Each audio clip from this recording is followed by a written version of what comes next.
다가 하나님의 말씀 같이 교독하도록 하겠습니다. 요한복음 1장 43절에서 51절까지의 말씀입니다. 우리 서로를 향해서 예수님 때문에 행복하세요 라고 인사하도록 하겠습니다. 예수님 때문에 행복한 삶 사시기를 바랍니다. 세상엔 참 독특한 사람들이 참 많더라고요. 지금도 저는 없어진 줄 알았는데 지금도 프로그램이 있더라고요. SBS에서 방송하고 있는 프로그램이 있는데 여러분 다 아실 거예요. 세상에 이런 일이 꽤 오래된 프로잖아요. 아주 오래전에 봤던 두 사람이 기억나는데 한 사람은 쇠를 먹는 사람이었어요. 세상에 쇠를 먹는. 또 한 사람은 돌을 먹는 사람이 있더라고요. 최근에 한번 봤는데 15년 동안 삼시세끼를 라면을 먹는 아저씨를 봤어요. 할아버지를요. 시골에 사는 분인데 라면도 좀 이렇게 맛있는 라면 먹으면 좋잖아요. 스프가 있고 그런 라면 안 먹어요. 사리면을 먹는 거예요. 사리면을 먹되 시골에 사니까 옆에 냇물이 흘러요. 거기에다가 라면을 넣고 양파 담는 것 있잖아요. 거기에 담아서 냇물에다가 30분 동안 불리는 거예요. 불리고 나서 냄비에 넣고 물 넣고 끓여요. 다른 반찬 없어요. 된장 그거 하나만 먹는 거예요. 보는데 너무 느끼하더라고요. 이걸 삼시세끼를 먹더라는 겁니다. 15년 동안 집에 가면 이 사리면 박스가 이렇게 막 쌓여져 있어요. 참 독특한 사람들, 이 자그만 땅덩어리 안에 별 희한하고 독특한 사람이 있구나라는 생각을 해보게 됩니다. 근데 그런 사람은 몇 명이나 있을까요? 그리 많지 않아요. 아주 극소수죠. 대부분의 사람들은 그냥 평범한 사람이잖아요. 그저 그런 삶을 살아가는 사람이죠. 남의 눈에 잘 띄지 않아요. 그러다 보니 그냥 일상적인 삶을 살아가는 삶이 되는 거죠. 삶의 배경들은 다양할 수가 있어요. 이런저런 배경을 갖고 있지만 그럼에도 불구하고 다 평범하게 삶을 살아가더라라는 것이죠. 예수님이 살던 시대, 그 시대의 사람들은 얼마나 독특한 삶을 살 수 있었을까요? 우리랑 시간과 공간, 언어, 문화 다양한 차이가 있는 사람들이었지만 그들도 별반 우리와 차이가 없다는 것을 발견하게 됩니다. 오늘 말씀에 35절부터 40절부터 읽어보면 이제 예수님을 만나는 4명의 사람이 등장을 하거든요. 4명의 사람, 그 첫 번째 사람이 누굴까요? 안드레라고 하는 사람입니다. 근데 성경에 안드레를 소개할 때 어떻게 소개하냐면 시몬 베드로의 형제 안드레라고 소개합니다. 이게 무슨 말이겠어요? 이런 거예요. 제가 안드레가 서 있는데 누군가 어떤 사람이 안드레의 친구에게 물어보는 거예요. 야, 저 사람 누구야? 그랬더니 안드레의 친구가 안드레를 소개하면서 이렇게 말하는 겁니다. 아, 쟤 시몬 베드로의 형제, 아마 형이었을 거예요. 베드로가. 시몬 베드로의 형 안드레야. 무슨 말일까요? 안드레라고 하는 사람은 형 시몬 베드로를 통해서 설명이 되는 사람이에요. 이름처럼 불려지는 거예요. 안드레라고 부르면 될 건데, 아, 저 친구 시몬 베드로의 동생 안드레야. 그러니까 제자로 세워질 사람인데도 불구하고 이 당시 살아가는 삶이 별반 눈에 보이지 않는 사람이라는 거예요. 형 밑에 형의 그늘 아래에서 살아가는 사람, 형이 아니면 설명이 안 되는 사람, 이 정도의 평범한 사람이라는 거죠. 그 다음에 소개되는 사람이 시몬 베드로, 안드레의 형이잖아요. 이 사람은 조금 성질이 좀 있는 사람이에요. 욱하는 성질이 좀 있는 사람이긴 하지만 그래도 별반 다를 바가 없는 평범한 사람이죠. 베드로라고 하는 말이 아람어로 표현을 하면 반석이란 뜻이에요. 예수님께서 이 베드로의 나중에 신앙의 고백을 하게 되는데 이 신앙 고백을 통해서 교회를 세우겠다라고 하십니다. 하지만 그때까지 이 베드로라고 하는 사람은 그저 그런 평범한 갈릴리에서 물고기를 잡아 파는 어부 정도밖에 지나지 않는 사람이었다는 겁니다. 아주 평범한 사람 중에 한 명이었지요. 빌립은 또 어떻습니까? 나다나엘을 소개시킨 빌립이 있는데요. 빌립은 성경에 많이 언급이 잘 되지가 않아요. 그리고 성경학자들에 따르면 이 빌립은 조금 이해력이 부족한 사람인 것 같다라고 그렇게 얘기를 합니다. 예수님께서 무슨 말씀을 하면 바로 알아듣는 것이 아니라 딴소리를 조금씩 하려고 하는 거예요. 뭐라고 하셨어요? 어떻게 하면 되죠? 이 정도로 약간의 이해력이 조금 부족한 사람, 저와 우리 같은 그런 평범한 삶을 살던 사람이 빌립이라고 할 수가 있던 거죠. 그 다음에 네 번째 사람이 누가 있죠?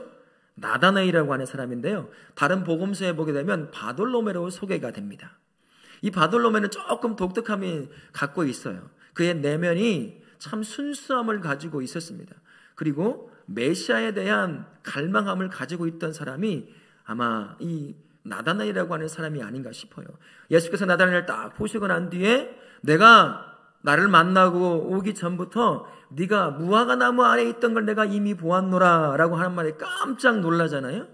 왜 나다나엘은 무화과 나무에 서 있었을까? 또는 앉아 있었을까? 저는 이런 생각을 좀 해봤습니다. 이 당시는 로마에 의해서 전 지중해 연안이 전부 다 지배당하고 있었던 때였습니다. 이스라엘도 마찬가지고요. 그러다 보니까 해방함, 진정한 유다 민족, 다윗이 통치할 때 그러한 회복을 갈망하고 있었던 거예요. 그러니까 메시아에 대한 갈망함을 이 당시 유대의 성인들이라고 한다면 대부분 다 가지고 있었습니다. 다양한 모습은 있을지 모르지만 전부 다 메시아에 대한 오심에 대해서 아주 갈망함을 있었던 거죠. 무화과 나무 아래서 로마의 핍박을 받고 세금도 뜯기고 다양한 부분에 어려움을 당하고 있는 이 땅을 바라보면서 어쩌면 메시아, 예언되었던 메시아가 속히 오면 좋겠다라고 하는 그런 마음을 가지고 있었던 것 같아요. 누구나 다 그 당시 유대 사람이라고 한다면 메시아에 대한 그런 마음을 다 가지고 있었거든요. 누구나 다 평범한 사람이에요. 그 당시 사람들로 본다면 그냥 있을 법한 사람, 주목받지 못한 사람, 눈에 띄지 않는 사람, 그 정도의 삶을 살던 사람이었다는 거예요. 제자로 세워질 이들, 그들에게 독특한 면이 별로 없었다는 것입니다. 그런데 이렇게 평범하게 보이는 사람들에게도 누군가에게는 매우 중요한 사람일 수도 있었다는 것입니다. 누구에게는 아무것도 아닌 인생, 저는 시몬 베드로의 동생 안드레야, 별 볼 일 없어 라고 얘기할 수 있는 그런 인생일지도 모릅니다. 또 어떤 사람은 삶을 열심히 살아가지만 누구나 알아주는 그런 업적도 남기지 못하는 평범한 사람일 수도 있어요. 거기에 더해서 모든 사람은 죄라고 하는 굴레 가운데 벗어날 수 없는 삶을 살아야 합니다. 죄가 주는 고통과 아픔을 벗어나서 자유롭게 살 사람은 아무도 없는 거예요. 그 당시에 그들도 그랬고 지금도 우리도 똑같습니다. 우리도 평범한 사람이에요. 업적도 없습니다. 죄에 굴레 있어요. 여러분, 제가 이곳을 지나다니면 막 많은 사람들이 저를 몰아보고 이야 허윤이다 라고 소리치는 줄 아세요? 아무도 못 알아봐요. 아무도 안 알아줍니다. 여러분들만 알아주지 누구도 알아주지 않는 그냥 평범한 사람이에요. 무슨 업적도 없고 아무것도 없습니다. 하나님만 알아주고 여러분들만 알아주는 그러한 평범한 삶을 사는 거예요. 거기에 더해서 죄의 굴레에서 자유로울 수 없는 삶을 살아가는 삶. 매일같이 이 안에서 오는 죄의 욕구를 이겨내야 되고 참아내야 되고 견뎌내야 되고 쫓아버려야 되고 또 때로는 넘어질 수밖에 없는 그런 연약한 삶을 살아가는 아주 평범한 존재. 그러나 그런 사람이 누군가에게는 매우 중요한 존재가 될 수 있다는 겁니다. 온 마음을 다해서 관심을 다해서 바라볼 수밖에 없는 존재일 수 있다는 거예요. 그렇게 바라보신 분이 딱 한 분이 계십니다. 아무것도 아닌 이 4명의 사람을 만나러 오신 바로 그분.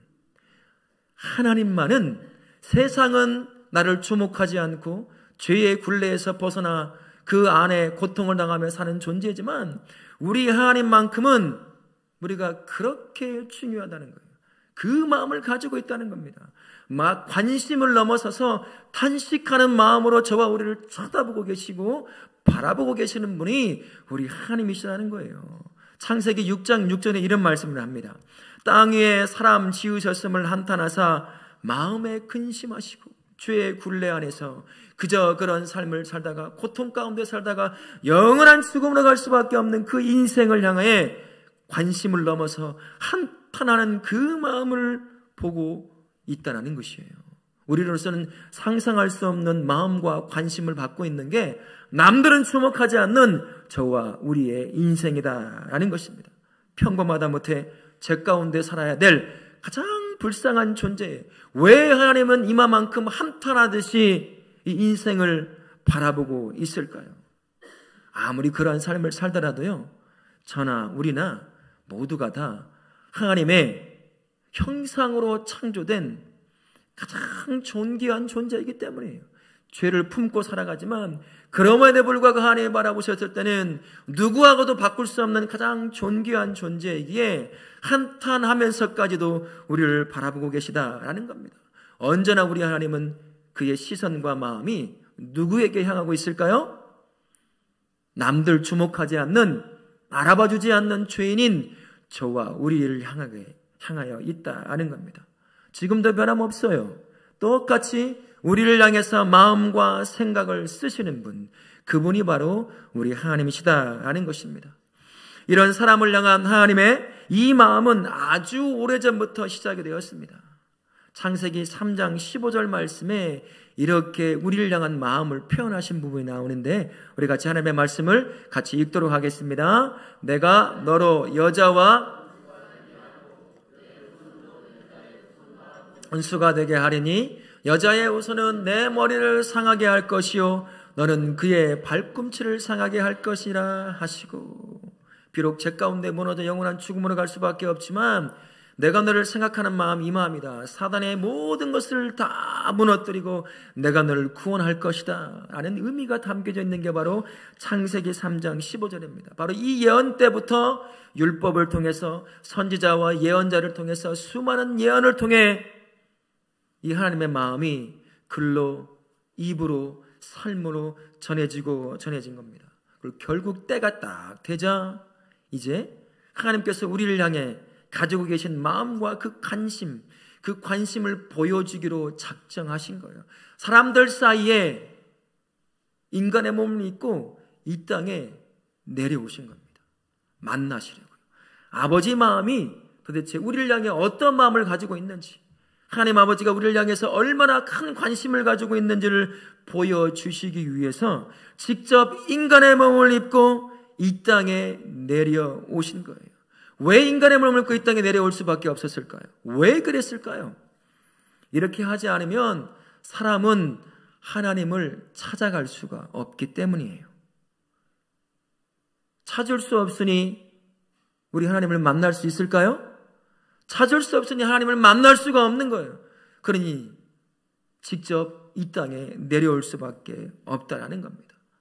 하나님의 마음, 그 마음을 알려면 찾아야 되고 만나야 되는데 찾지도 만나지도 못하니 우리를 향한 하나님 아버지의 마음이 무엇이고 관심이 얼마나 깊고 넓은지를 조금 더 경험하지 못하는 겁니다. 그래서 직접 인간의 몸을 입고 이 땅에 내려오셔서 그 아버지의 마음을, 그 아버지가 가지고 계신 우리를 향한 관심을 삶을 통해 보여주신 거예요. 오늘 말씀에 잘 나와 있지는 않지만 한글로 번역이 되다 보니까 그 뉘앙스가 잘 나오지 않는 부분이 있긴 있습니다만, 물론 어떤 분은 그냥 넘길 수도 있지만 저에게는 적지 않게 크게 다가오는 부분이 있었습니다. 43절의 말씀에 보면 이렇게 표현하죠. 이튿날 예수께서 갈릴리로 나가려 하시다가, 우리말로는 갈릴리로 가려보다 라는 정도로 들려오지만 조금 원어를 잠깐 살펴보면 조금 다른 의미가 담겨져 있습니다. 한번 읽어봐 드리면 이렇습니다. 예수께서 갈릴리로 가기로 작정하셨다. 예수께서 갈릴리로 가기로 결정하셨다. 예수께서 갈릴리로 가기로 원하셨다라고 표현이 될 수가 있는 겁니다. 갈릴리가 예수님의 사역의 주된 무대거든요.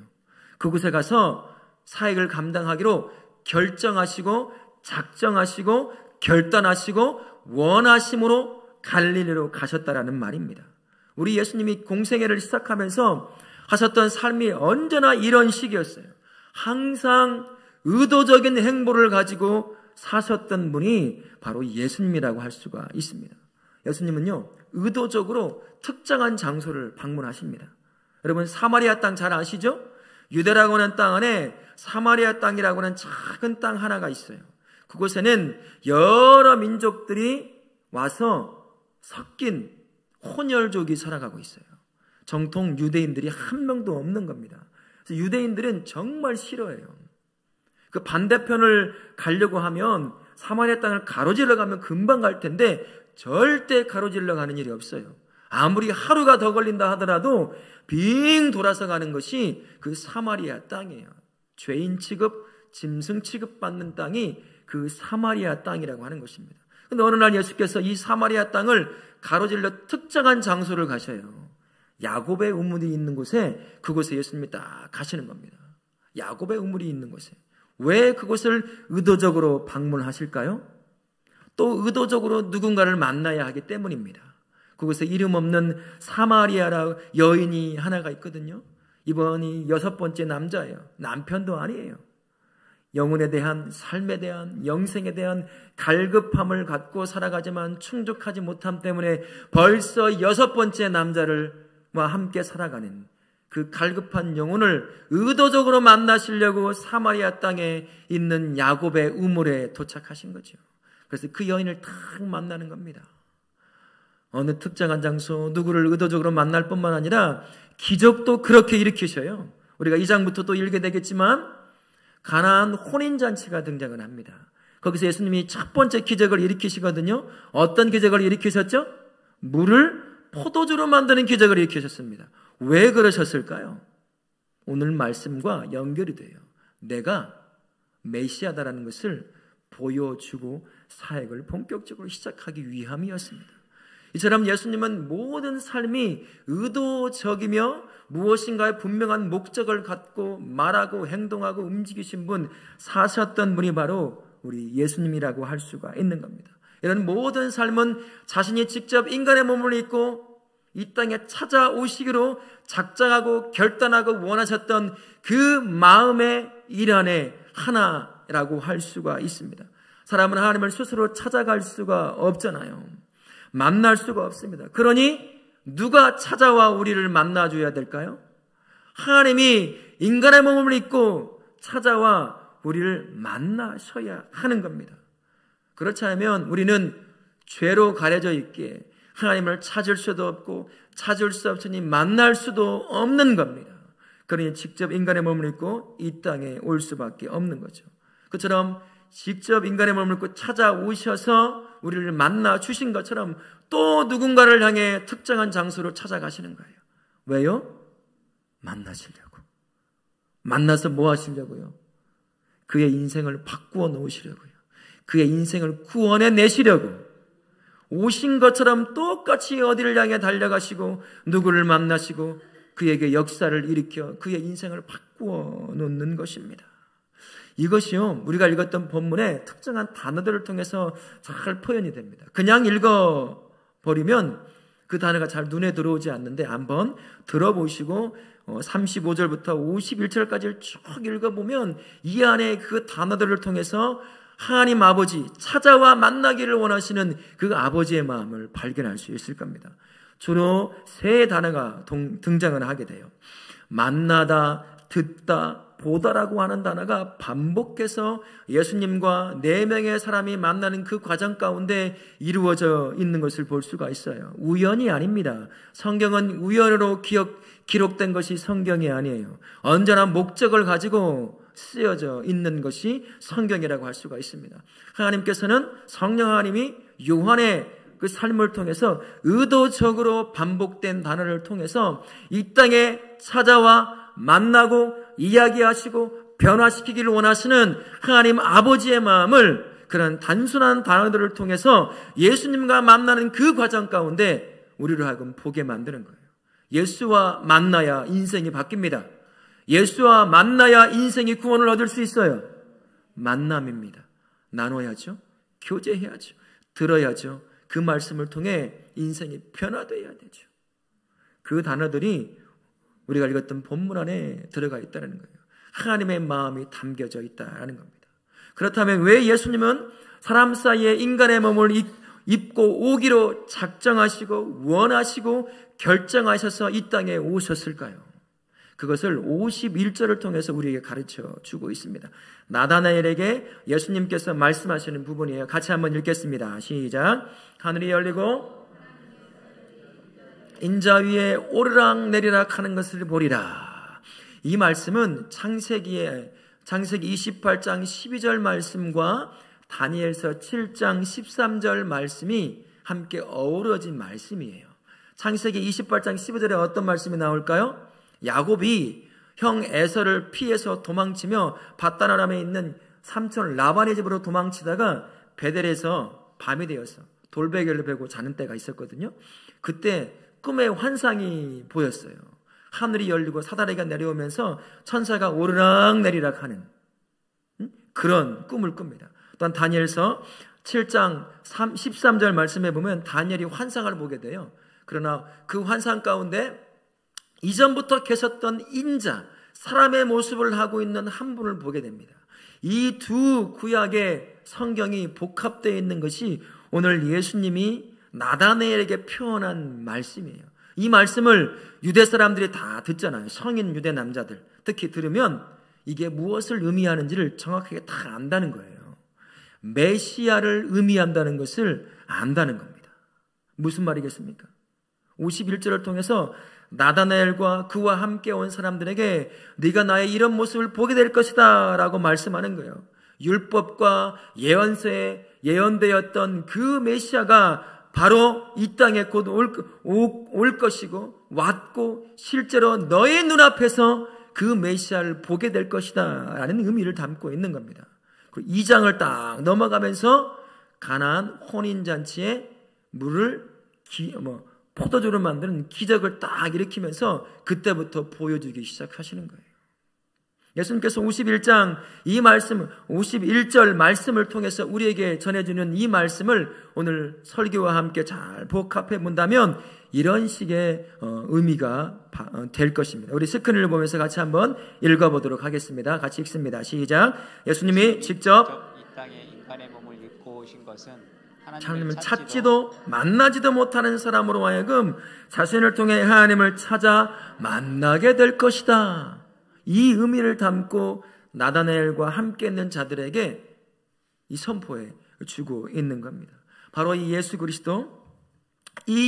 그리스도를 만나야 된다라는 겁니다. 사람은 죄 때문에 사람과 하나님 사이가 이 다리가 끊겼어요. 더 이상 올라가서 하나님을 만날 수 없는 상태가 됐잖아요. 그 사이를 연결시켜 줄 수 있는 하늘 사닥다리가 내가 될 것이다. 그 말씀을 우리에게 가르쳐 주고 있는 겁니다. 사람은 죄 때문에 결코 하나님을 향해서 마치 사다리를 타고 올라가든 누구를 만나든 그렇게 가서 하나님을 만날 수가 없는 거예요. 그래서 예수님께서 직접 하늘 사닥다리가 되어 주셔서 하나님과 만나게 해 주시겠다라고 하시는 겁니다. 자기가 하늘 사닥다리가 되어 이 땅에 왔다 라고 우리에게 가르쳐 주고 있는 거죠.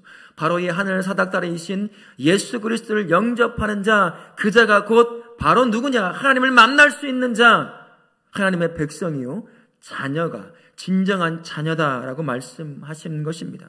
나다나엘을 통해서 우리에게 보여주고 있는 거예요. 나다나엘이라고 하는 사람은 평범한 사람입니다만 예수가 그를 딱 만났을 때 그 마음에 사악함이 없는 것을 발견하게 되었습니다. 그리고 그가 부르자 그는 그 부르심에 하늘 사닥다리이신 예수님의 부르심에 응답하여 나와 그를 향하여 이렇게 고백하죠. 당신은 하나님의 아들이요 왕이십니다 라고 고백합니다. 바로 이러한 자가 진정한 하나님의 자녀가 된다라는 것을 가르쳐주는 의미도 담겨 있는 거예요. 예수님께서 자신을 찾아올 수 없는 인간들을 향해 직접 인간의 몸을 입고 이 땅에 내려와 사람 사이에서 사람을 만나 주신 그 이유가 바로 이겁니다. 자신을 통해서 하나님을 만날 수 있는 유일한 존재, 하나님의 자녀됨의 존재를 회복하게 하기 위함이라는 거예요. 자신이 하늘 사닥다리가 된 것은 저와 우리로 하여금 자신을 통해서 하나님을 만나게 함으로 말미암아 진정한 하나님의 자녀, 유대 민족, 혈통을 통해서 내가 하나님의 자녀라고 말하는 그런 것이 아니라 진짜 하나님의 자녀의 그것을 회복시키기 위해서 이 땅에 인간의 몸을 입고 오기로 작정하고 결단하고 원하고 오셔서 우리를 만나시고 우리를 구원해 내신 것이다 라고 할 수가 있는 겁니다. 이제 옆에 있는 분들, 뒤에 있는 분들, 앞에 있는 모든 분들이 다 하늘 사닥다리이신 예수님을 만난 자들이죠. 그분을 영접한 자들이죠. 다 모두가 다 그제서야 진정한 하나님의 자녀가 된 것입니다. 옆에 한번 보세요. 어떤 분인지. 그분이 바로 하나님의 자녀가 되시는 거예요. 이젠 예수님 때문에 누구든 하나님을 찾아갈 수가 있어요. 정확한 하나님을 찾아갈 수가 있습니다. 그뿐이겠습니까? 그 하나님을 우리는 뭐라고 부를 수 있죠? 이제는 아빠, 아버지라고까지 부를 수가 있어요. 갈라디아서 4장 6절 말씀에 이렇게 우리에게 말씀합니다. 같이 읽겠습니다. 하나님이 그 아들의 영을 우리 마음 가운데 보내사 아빠, 아버지라 부르게 하셨느니라. 구약의 야곱, 하늘 사닥다리가 하늘에서 내려와 천사가 오르락 내리가 하는 것을 보았던 야곱도요, 예수님 못 봤습니다. 수많은 예언자들, 선지자들이 그 인자를 예언하며 꿈속에 환상으로 봤지만 누구도 그 예수를 직접 만난 사람이 아무도 없어요.